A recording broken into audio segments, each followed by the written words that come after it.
All right, well, good evening, everybody, and welcome to yet another edition of the American Library in Paris's virtual Evenings with an Author meeting via Zoom. I'm Catherine O'Lean. I'm the programs manager at the library.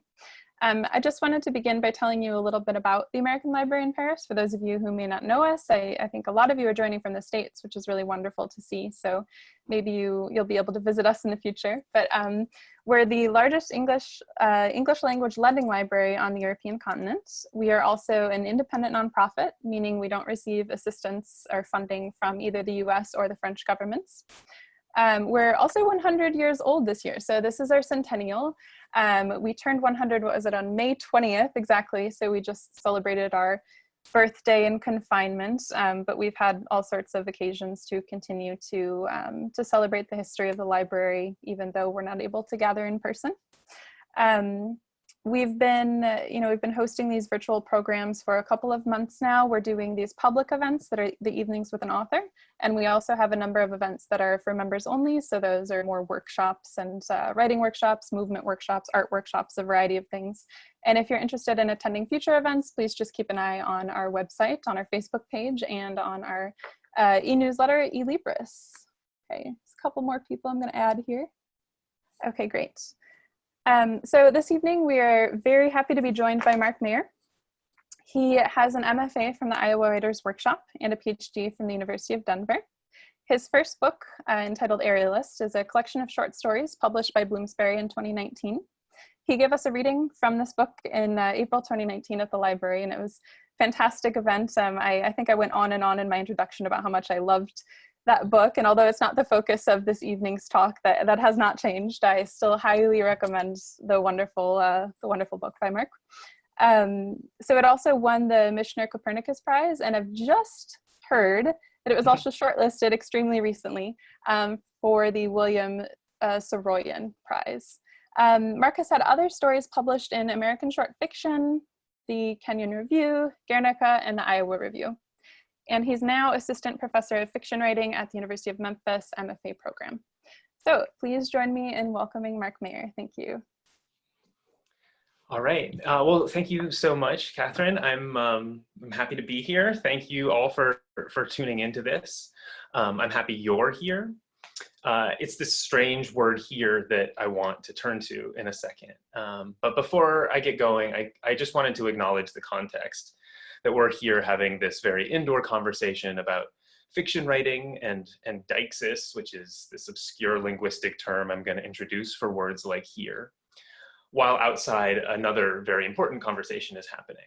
And so much of this talk was written before George Floyd's murder, before this latest expression of pain and outrage began. But it's a talk that's offered in solidarity with the protests. And in fact, the subject of the talk, as I'll come to eventually, is solidarity. And the work that fiction does in bridging the strange distance between here and there. So that's my brief preface, and we'll have time to talk more about these things at the end, if you wish. Okay. Marco Polo is a swimming pool game. My aim, albeit, is to touch you. In between us is the pool. It's hard for me to touch you because I can't see you. I'm supposed to keep my eyes closed. But in my blindness, a special power has been granted to me, a simple homing technology. Anytime I say Marco, you must say Polo. Shall we play? Let's play. Marco. Marco. Polo. As I recall from my swimming pool days, your aim when you shout polo is to see how close you can get without letting me touch you. If you were really good, you'd get so close that I could smell the orange soda on your breath. I could smell the onion rings from the snack shack. But that's not safe. It's not prudent to get so close to me because if I tag you, you're it. It's contagious. So instead you cup your hands, a simple telephonic technology, and you shout so that it seems like you're right next to me. Teaching on Zoom, the best way to take attendance is to click on the Participants tab and then copy and paste. But in my classes, since I enjoy the ritual of taking roll, I call names, and I have my students unmute and say here, whatever that means. It's a bit of a magical technology, the word here. To say it is to build it, a mutual immediacy that we promise one another. Shall we try it? Let's try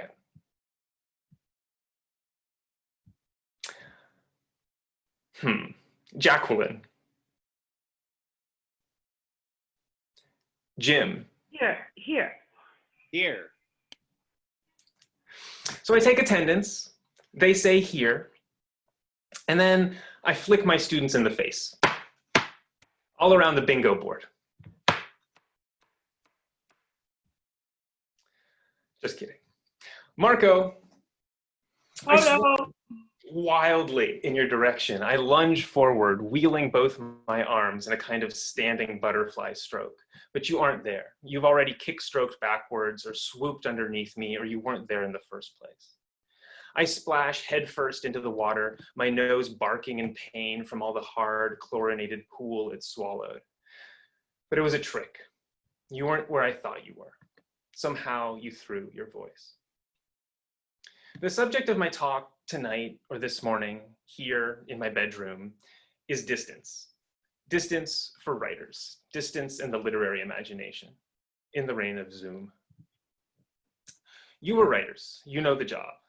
The job is to sit alone in your cell, your garret, your lighthouse, and to put down words that will, you know, traverse the void.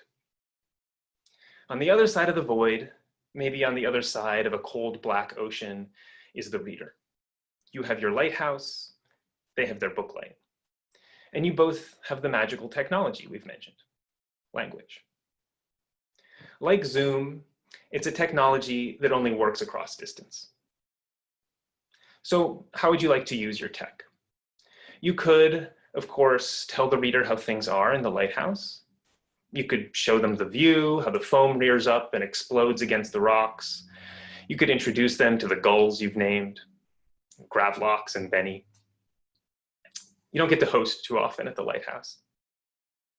But would it be your place that they're visiting? Well, no, not exactly. It's more of a fantasy land, an imaginary lighthouse with real gulls. Would you like a quick Zoom tour of my place? We're here in my bedroom.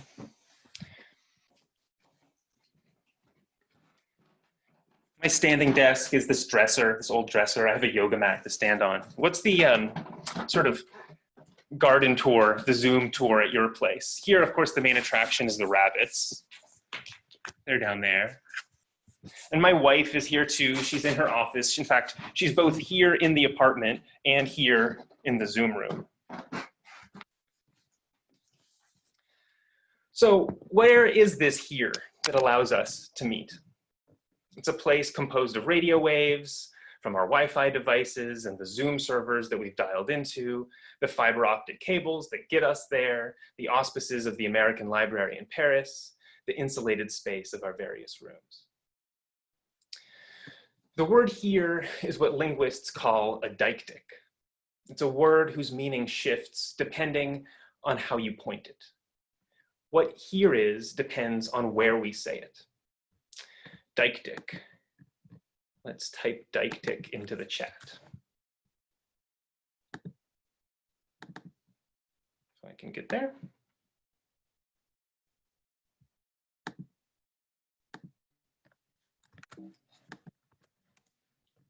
Deictic. Okay. D-E-I-C-T-I-C. So the meaning of here depends also on who says it and how it's said. Here we are in Hogsmeade, or here we are in Macondo, or here we are in Minas Tirith. I feel stupid and contagious. Here we are now, entertain us. Here's an idea. Here's an idea in the same way that marriage is an idea or a nation is an idea, entities declared into being. When we say we're all here in the Zoom, we're inaugurating a space, a non-spatial space to enter together, which is exactly what novels and stories do. Immerse us in a non-spatial space together with the characters who travel there. If fiction begins with a kind of deictic travel to another space, then we ought to study deixis a little and think about what it requires. I and you and we are also deictics. Their meaning shifts just like the meaning of here or there. Sometimes I refers to me, and sometimes as when you say it, it refers to you, and sometimes as when you say, I wouldn't, it refers to you and me. It joins both of us. I wouldn't is a kind of tiny story, a fictional hypothetical that we protagonize together. Ago and away, as in long ago and far away, are deictics too.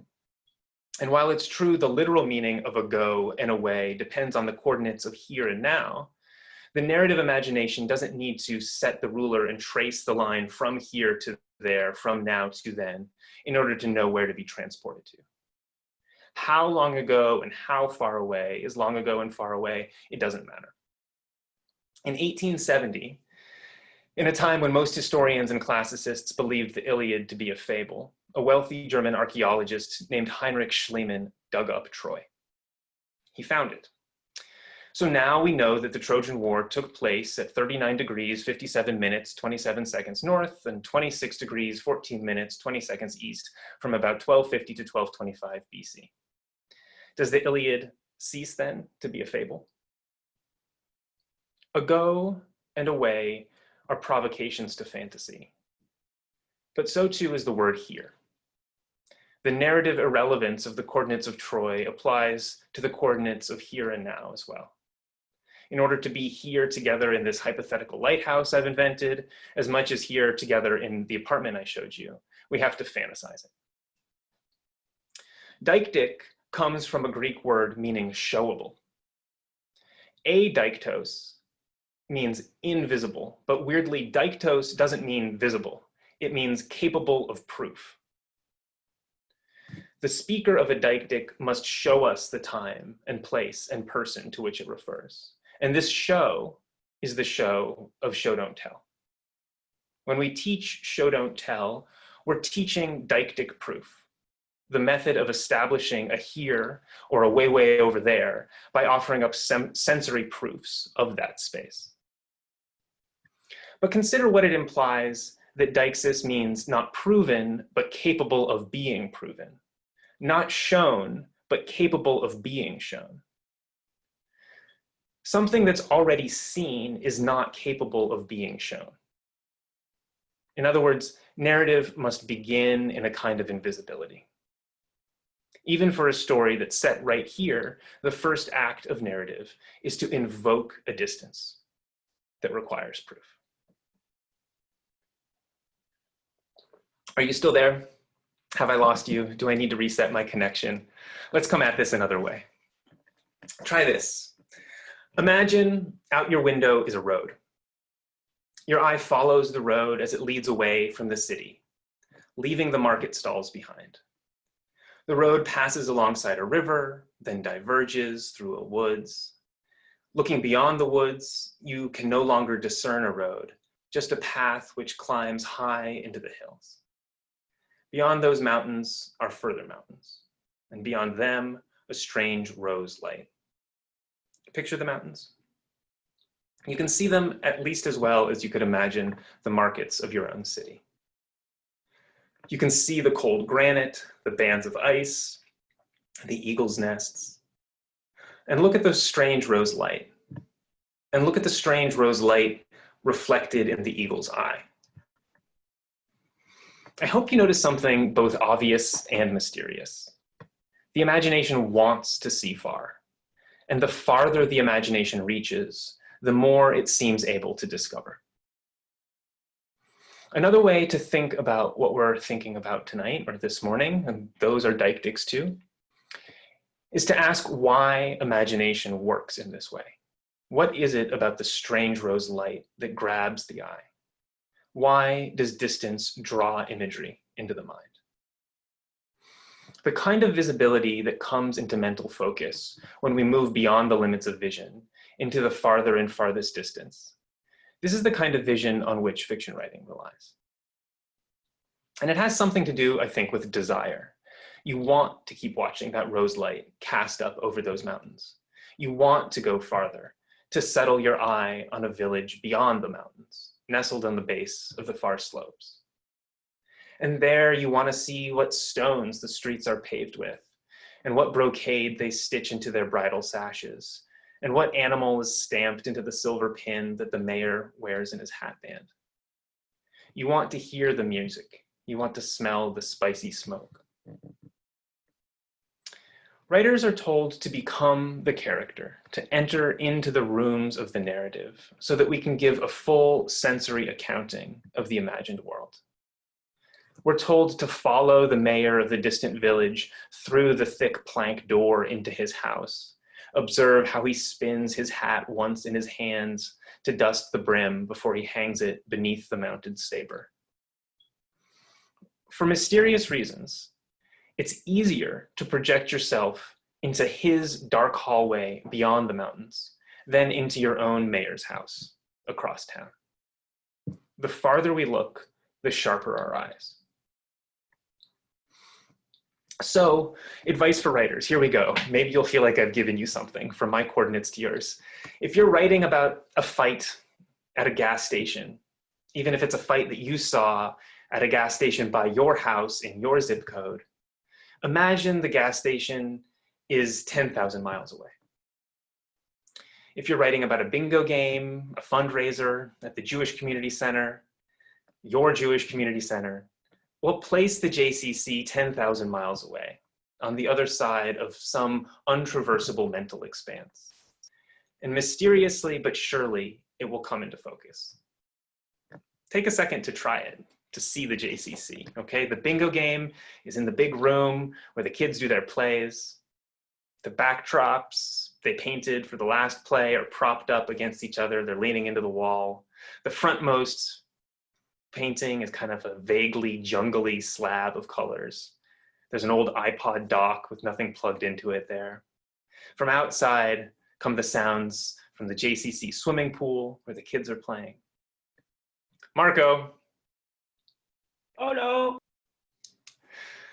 So along what dimension are these 10,000 miles between here and there? It measures somehow the depth of the darkness that the mind's eye must pierce. It measures something about desire, the will and the want to cross that distance. Distance sharpens the eyes because distance provokes desire. Longing, we say, because desire is full of endless distances, the poet Robert Haas writes in Meditation at Lagunitas. Desire is full, he says before the line break, and we perk up because we know that desire is empty, is absence, is want. But we see with the next line, it's distance, endless distances that fill desire.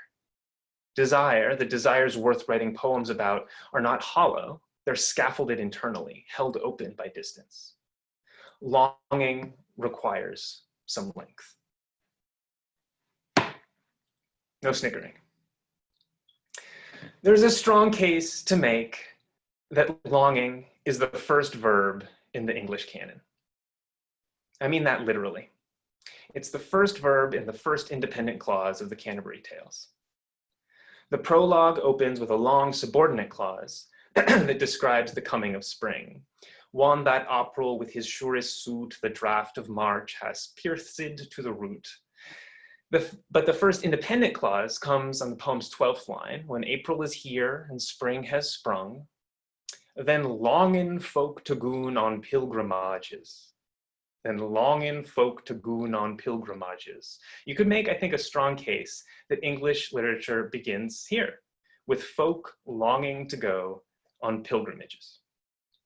The next lines, and palmers for to seeken strong strawns to fern halls, couth and sundry lawns. So folk are seeking strange shores and foreign halls in sundry lands.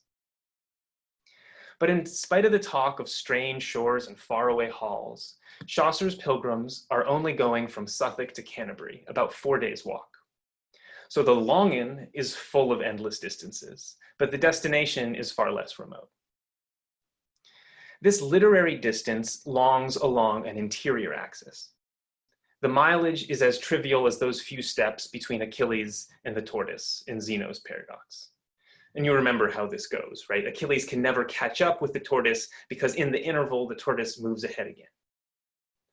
A few steps are enough to contain a pilgrimage because they provide enough space to pose the essential deictic mystery of distance. Here is not there. And it's not travel that turns here into there, but rather an act of language, or what I'd say is a narrative proof. So advice to writers, and I am trying to be semi-useful to you, even if you're only going for a stroll, perhaps you're just going to the grocery store. Try imagining that you're voyaging afar, bringing back merchandise from a distant land. Let the distance dilate like the span between Achilles and the tortoise, and notice how it heightens your attention to what surrounds you. Marco Polo, the Venetian merchant, traveled to the court of Kublai Khan about 100 years before Chaucer wrote Canterbury Tales.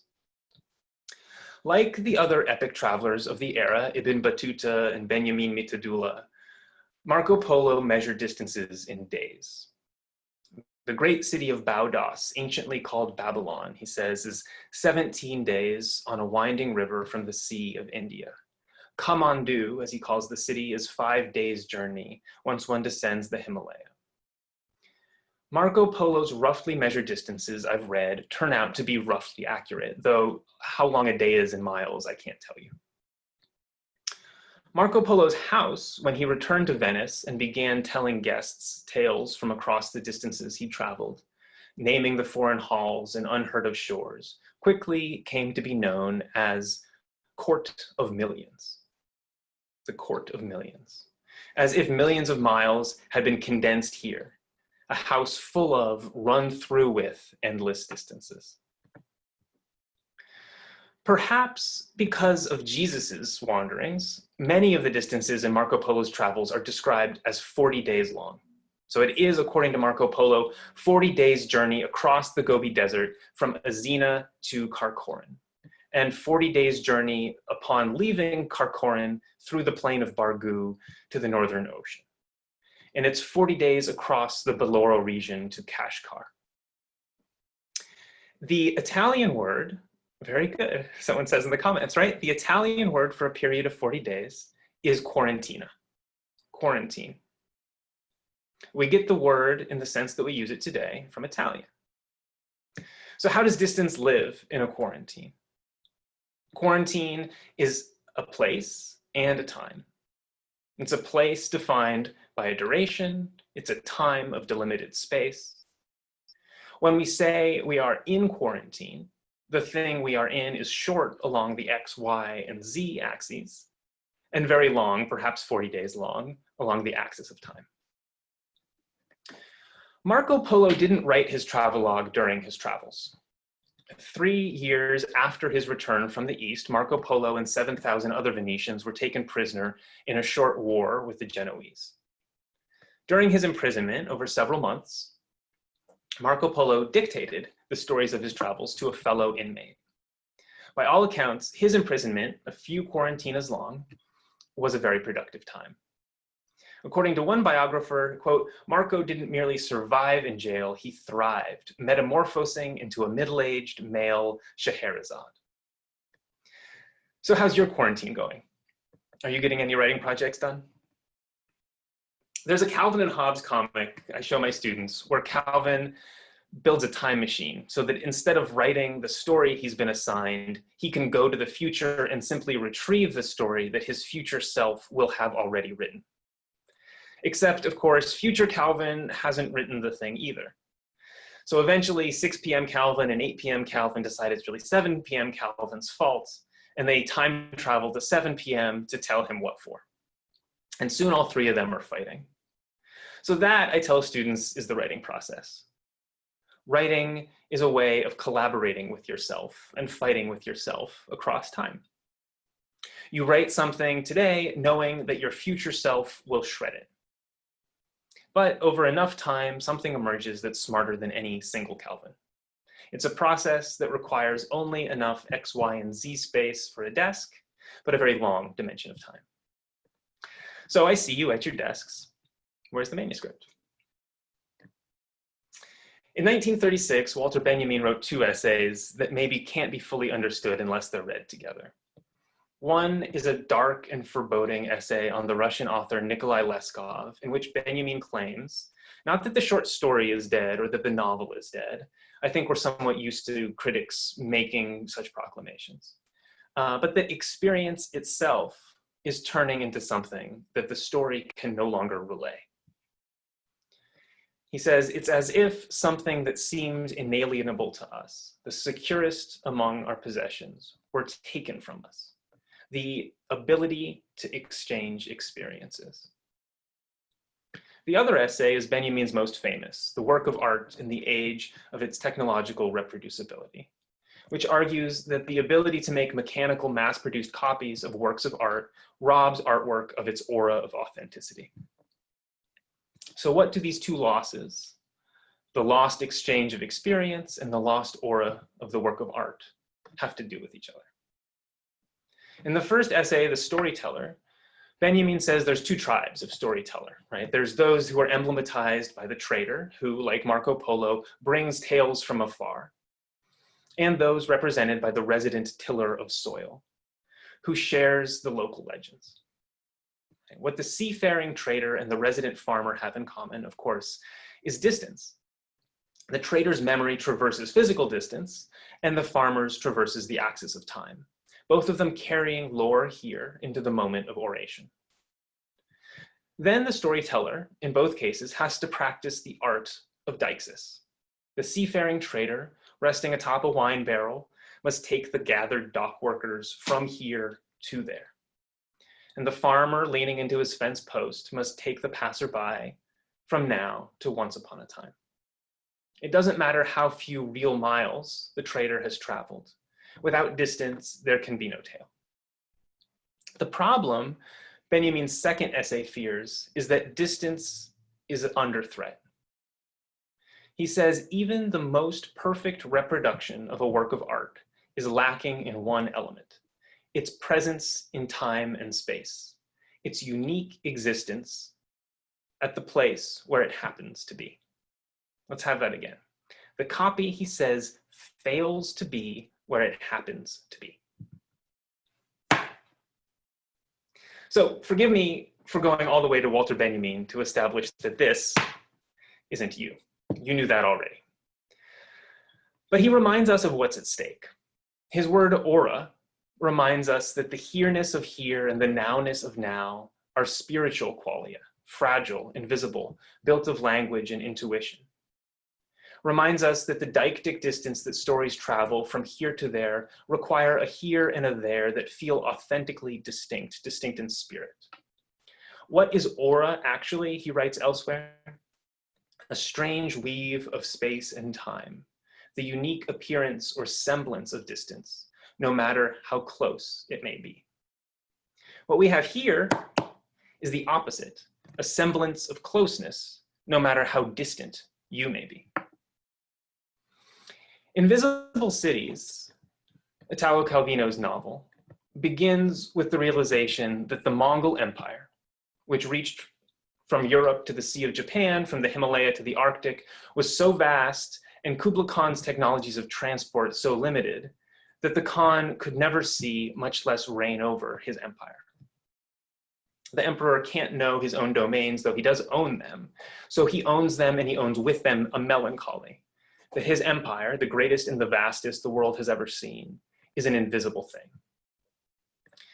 In the lives of the emperors, there is a moment which follows pride in the boundless extension of the territories we have conquered, and the melancholy and relief of knowing we shall soon give up any thought of knowing and understanding them.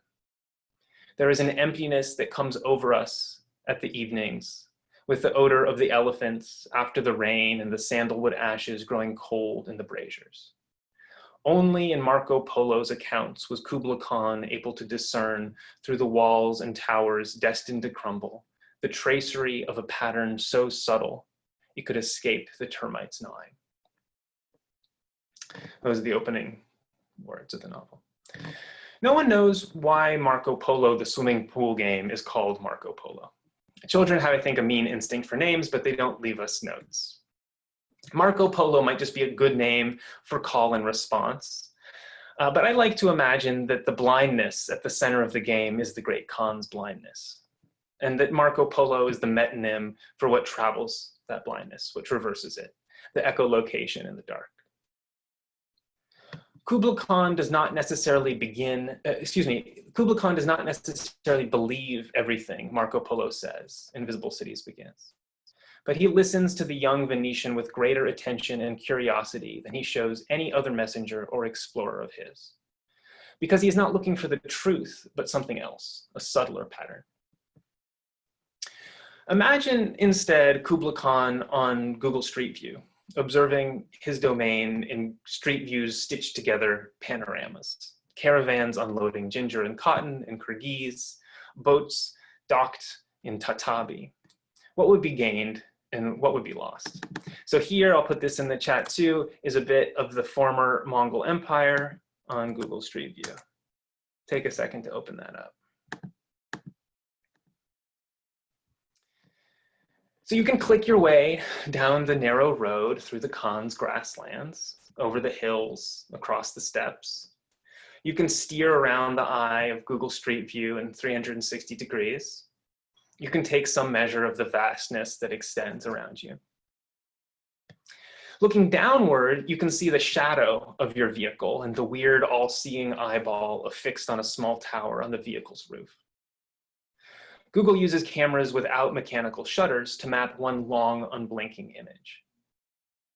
The sky, if you look up, is blue and then bluer still the higher up you look, with copyright 2019 Google watermarked here and there atop the firmament, sort of spiraling into the vaulted distance, like Jacob's Ladder or W.B. Yeats' Falcon.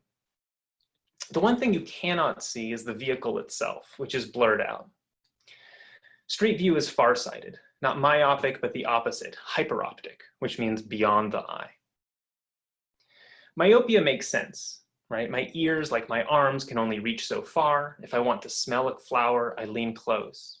It stands to reason that weak eyes would fail to penetrate far into the world. But the opposite arrangement makes no sense at all. That right around me would be a sphere of obscurity, but beyond my blindness, sight returns. So I fumble around in the dark, patting my hands to find my chair, my desk, my pad, and then finally sitting, I turn my face to the warmth because that must be where the window is. And then I count the flowers on the butterflies, battering the flowers in my neighbor's garden down the road. What would make vision work this way? Looking down at the vehicle, you see just a blur of Mongolian asphalt. At the edges of this blur, you see some strange netting. It could be a driverless electric rover outfitted with enough battery juice to get it across Siberia, or it could be Google's contractor has also been contracted to transport something else underneath that netting. Who knows, mutton legs. But we can only see the traveler's shadow and this outline at the edge of the blur. The blur, I think, marks the aura that Benjamin elegizes, the spiritual here-ness that's under erasure. If you try to click on here, you'll find that all that's there, here, is an arrow. There is no here. There's only there. My earlier piece of half-facetious craft advice was to imagine your scenes far away on the other side of the world. The complementary advice, the other half of the facetiousness, if you like, is to treat your scene on the other side of the world as if it's your home, to try to find the here there. So a little bit more from Invisible Cities.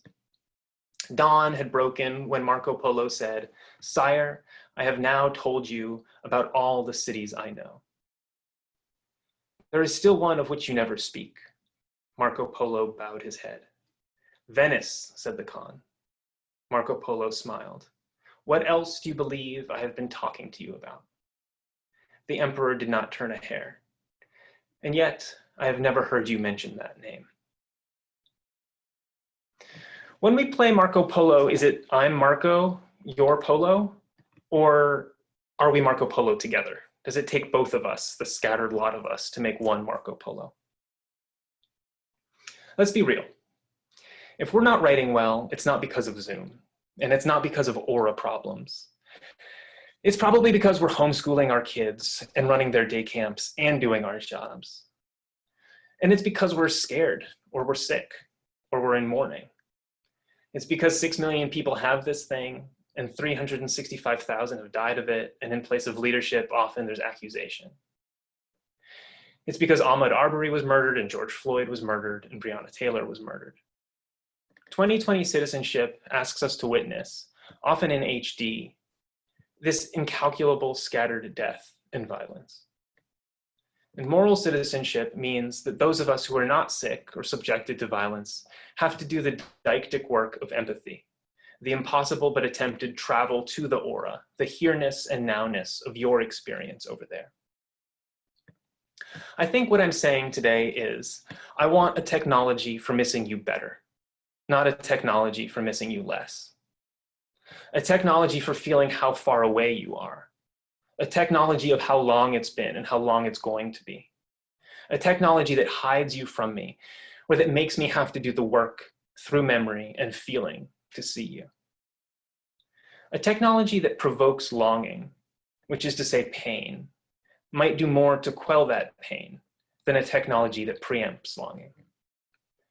Simone Weil, writing to a friend oceans away, says, "Let us love this distance, which is thoroughly woven with friendship, since those who do not love each other are not separated."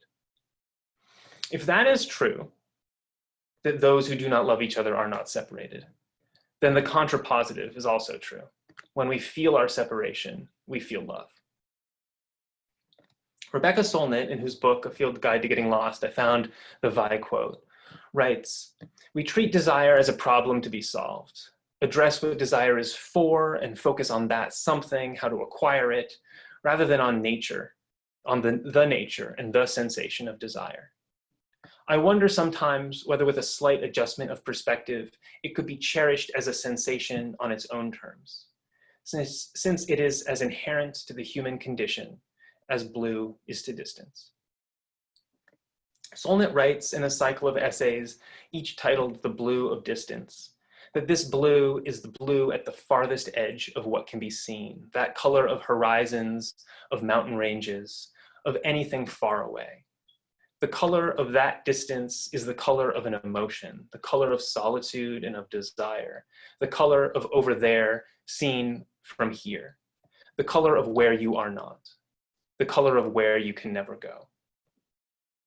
As you can see in Street View Mongolia, the bluest part of the sky is the zenith, where the blue of earthly distance gathers into thickness and obscures the stars. This is the blue that ends W.S. Merwin's poem, Presence. What we are looking for in each other is each other.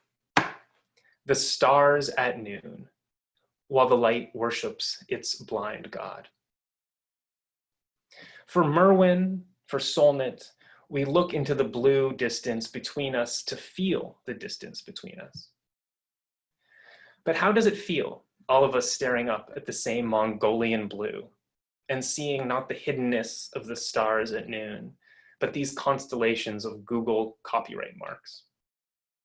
Profit motive and pleasure motive, when perhaps what we're looking for in these distance traversing technologies is the distance. More important than the illusion that we're together is the recognition, the felt recognition that we're apart. But we don't want to be apart, but we are apart. But it sucks to be apart, but we're apart. If literature, a slightly less profit-driven, slightly less corporate, distance-traversing technology, had to have a mission statement, I think we might find it in an observation made by Reverend Ames in Marilyn Robinson's novel Gilead. Ames, who has lived the majority of his adult life alone, says, "I don't know why solitude would be a balm for loneliness, but that is how it was for me in those days. Solitude is a balm for loneliness." I suspect Robinson's Gilead is named not for the biblical region, but for the African-American spiritual. There is a balm in Gilead to make the wounded whole. There is a balm in Gilead to heal the sin-sick soul. But the word balm is only used twice in the novel Gilead. As a young boy, Ames scatters wildflower seeds, including seeds of a flower called bee balm, on his abolitionist grandfather's grave. And alone in the house, he finds solitude, like I read, to be a balm for loneliness. If we can connect the novel and the song for which it may be named, then sad solitude is the balm in Gilead. To feel our aloneness and apartness is what makes us whole. Balm in Gilead was the spiritual sung at Martin Luther King Jr.'s funeral, immediately after his sermon. So King, you may know, delivered his own funeral sermon.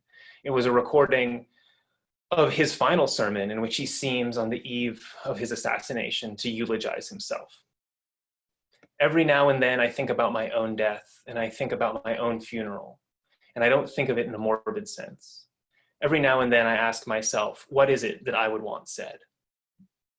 If you watch the funeral, and you can watch it on YouTube, you see the moment that his daughter, Bernice King, only just barely 5 years old, is confused by the sounds, the recording of her father's voice, and looks around to find him. She stares pretty intently at the casket, and then she climbs onto her mother, Coretta Scott King's lap, and they look at each other. And there's an amazing photograph that shows that moment. I'm going to put a link to it in the chat. So open that up as well. So yeah, this photograph shows that moment right after she's sort of contended with the recording of her father's voice. The photographer described this as a mystical moment of grief. It's the instant when the recorded voice ceases to be an illusion of presence and turns instead into a proof of absence. You can see a sharp pain and understanding in Bernice King's face. And you can see almost a smile on Coretta Scott King's. We have to miss each other to miss each other, but it's a thing that we can do together. Thanks for being here. Thank you so much, Mark. That was absolutely fantastic, an incredibly moving talk. Thanks for taking us on that journey and visually guiding us as well. I'll give everybody a couple of seconds here to sort of recover and return to themselves in their own homes. But when you're ready, please do submit your questions via the chat feature so that we can continue the conversation.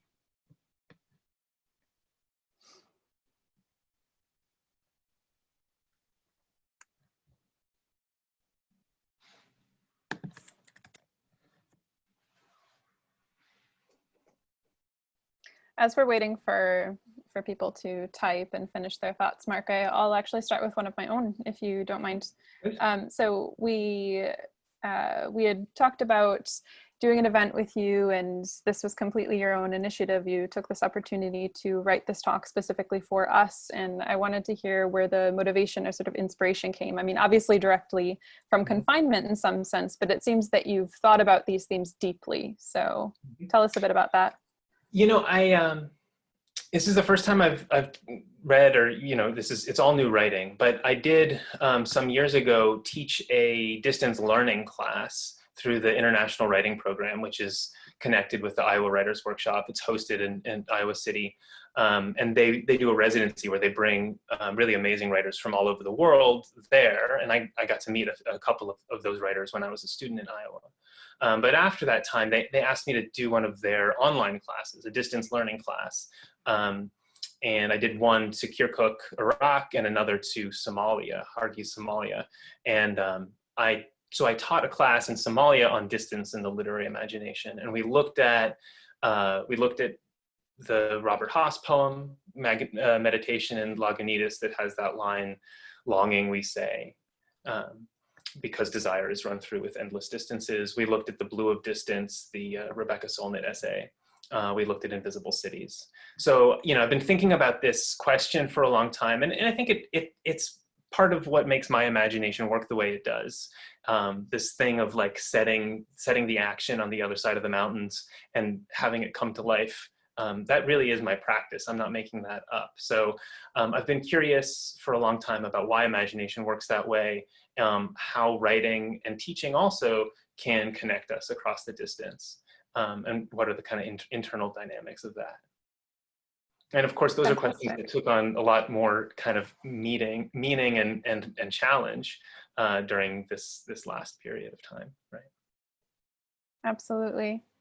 So Susan wants to know where you are today. So we got a very nice tour of your apartment, of course. Yeah, but that was, you know, a bit specific. So where's the city? Where are you?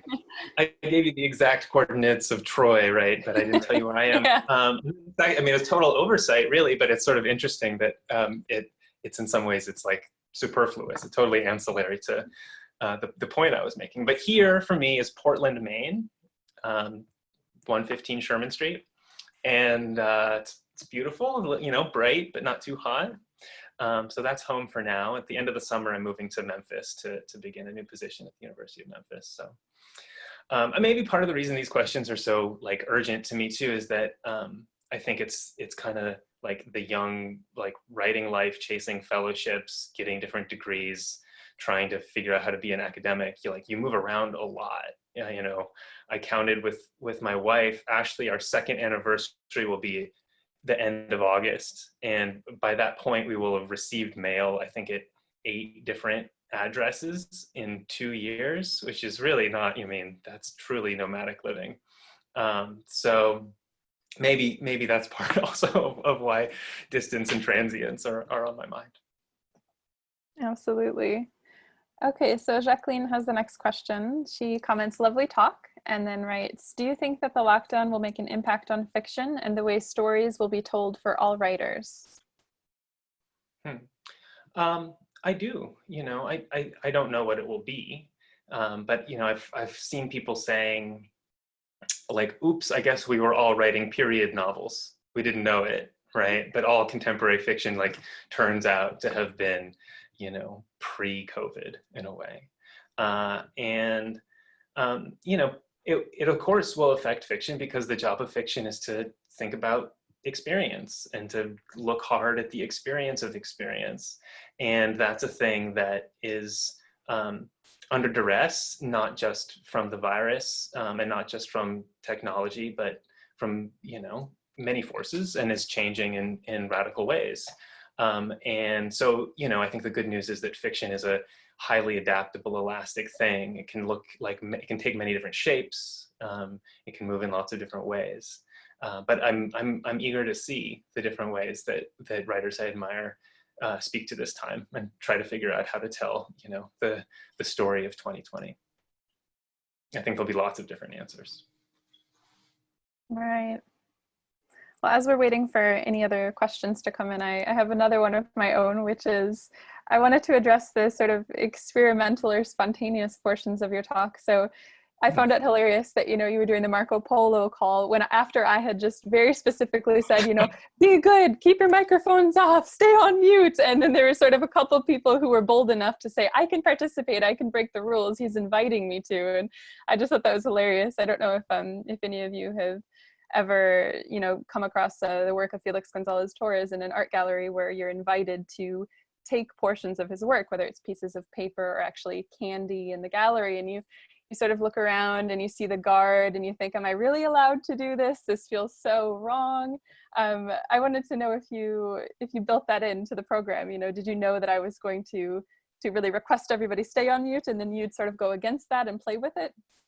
I did, yeah. I mean, I think, you know, the you know, art installation you're talking about, part of the joy of it is rule breaking, right? And I think that's how we adapt ourselves to any technology, is figure out, okay, what are the rules stated or implied, and how do we break them, right? That's how, like, we figured out what to do with an electric guitar, is kind of by like getting feedback and reverb, and then we had rock and roll, you know? So I think, you know, I knew you were going to tell people to mute themselves, and I kind of was curious to know, would people just say polo at all in silence in their own sort of private quarters, or would they break the rules and unmute themselves? Or, I'm sure there's more interesting ways that we could mess with the technology of Zoom, but it was a fun way to play around with you all. So thanks for being sporting. Thanks for being game. No, I loved it. Okay, we do have another couple questions that have come in, so I'll move straight to those. So Judy wants to know, do you ever teach online creative writing courses? Yeah, I have. In the past, I've taught online creative writing courses that began that way. I taught, like I think I mentioned, a course in Somalia that was the first distance learning online class that I taught. I've done others for Lighthouse Writers Workshop is a program in Denver I have taught for in the past, and I taught in Denver from Paris last year. And then this year, like everybody who has been teaching creative writing courses, we began in a classroom, which was nice. We had a table.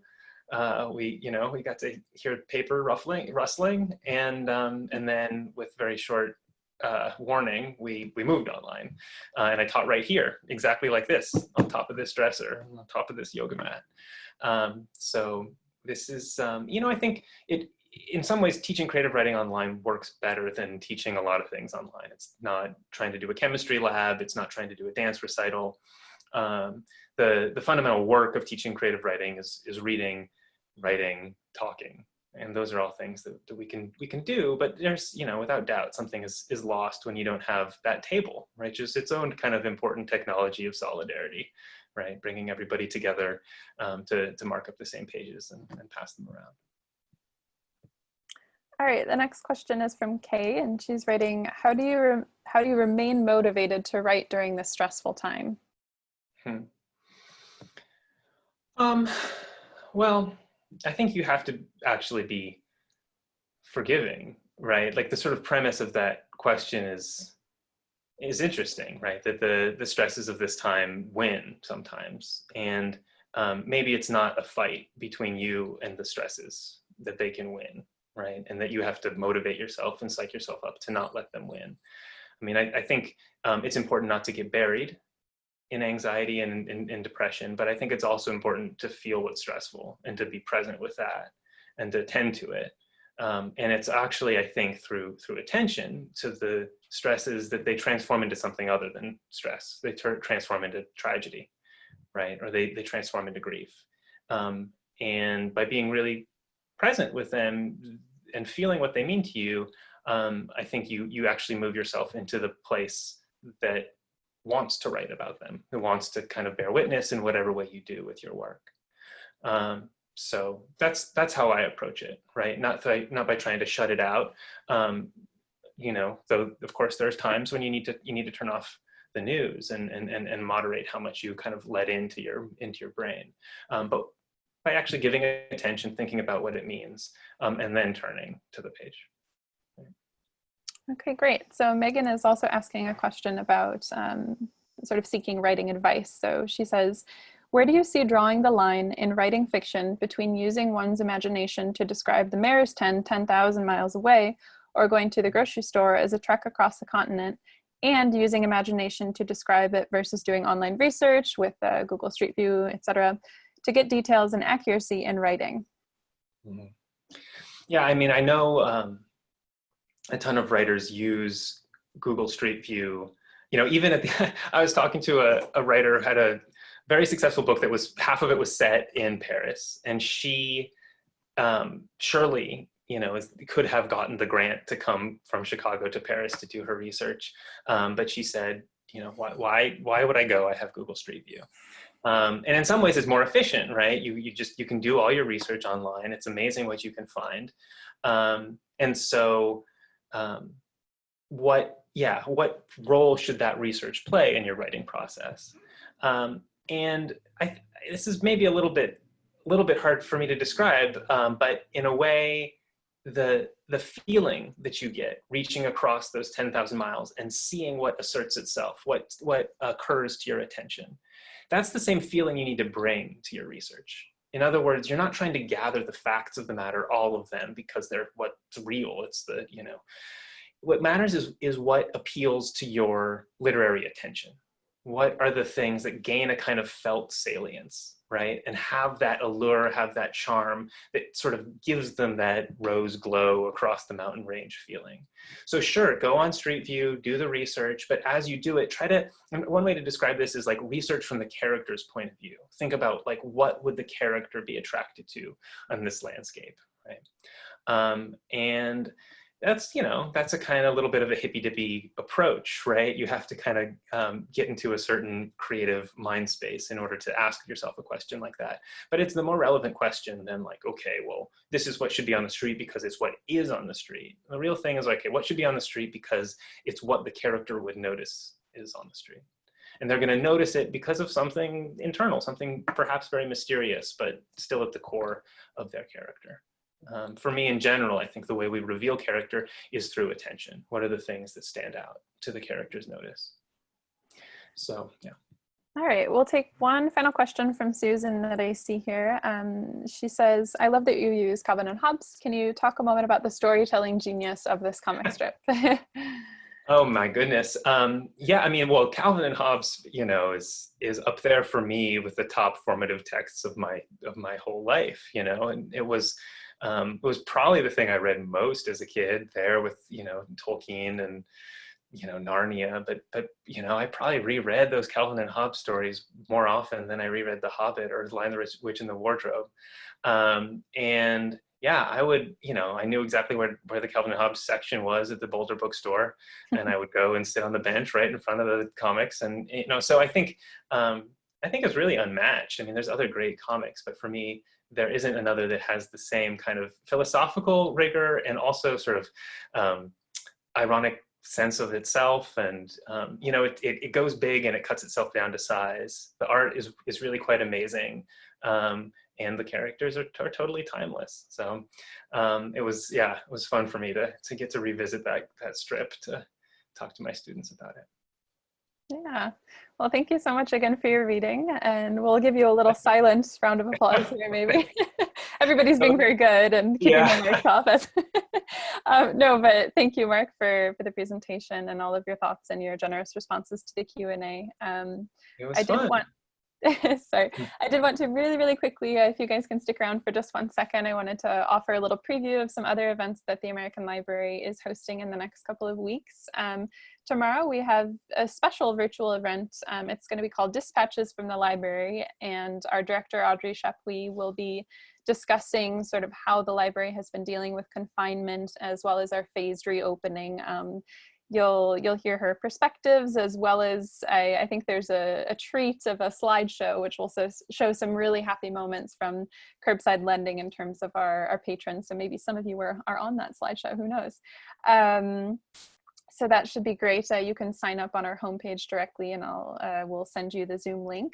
On the 16th of June, we'll be hosting poet Tracy Brimhall, who will be giving us a reading, much like tonight. She'll be reading for us an essay called The Grief Artist, discussing the role of creativity in grief. We also have a couple of workshops for members. I think I mentioned those in the opening, but there's one on watercolors on the 11th of June and one on movement on the 18th of June.